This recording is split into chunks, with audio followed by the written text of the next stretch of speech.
మంగళగిరి మార్కెట్లో బియ్యం ధరవర్లను స్థానిక విక్రేత అందజేస్తున్నారు. మార్కెట్ ఫీచర్లో వివరాలు వీక్షిద్దాం.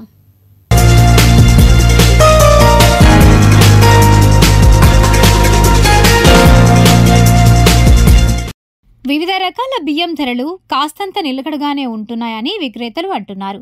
కొన్ని రకాల రైస్ ధరలు మాత్రం తగ్గుముఖం పట్టాయని అన్నారు. మరిన్ని వివరాలు వారి మాటల్లోనే విందాం.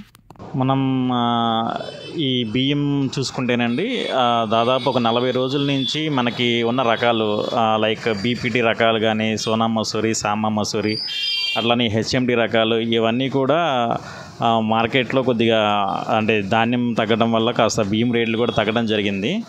సో సుమారుగా నాకు తెలిసి ఒక 40 రోజుల నుంచి క్రమేపీనా చూసుకుంటే బీపీటీ ఒక 4 రూపాయల నుంచి ఒక 5 రూపాయలకి వరకు తగ్గినాయి.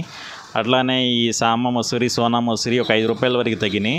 అట్లానే మన హెచ్ఎండి తీసుకుంటే ఒక 7 నుంచి 8 రూపాయల వరకు తగ్గినాయి, గణనీయంగా తగ్గినాయండి. సో ఈ తగ్గడం వల్ల ఎండ్ కస్టమర్స్ కూడా చాలా ఊరటగా ఉంది. ఎందుకంటే మొన్నటిదాకా బియ్యం ఏది కొనాలన్నా కూడా 50 రూపాయలు, 60 రూపాయలు పైబడే ఉండేవి.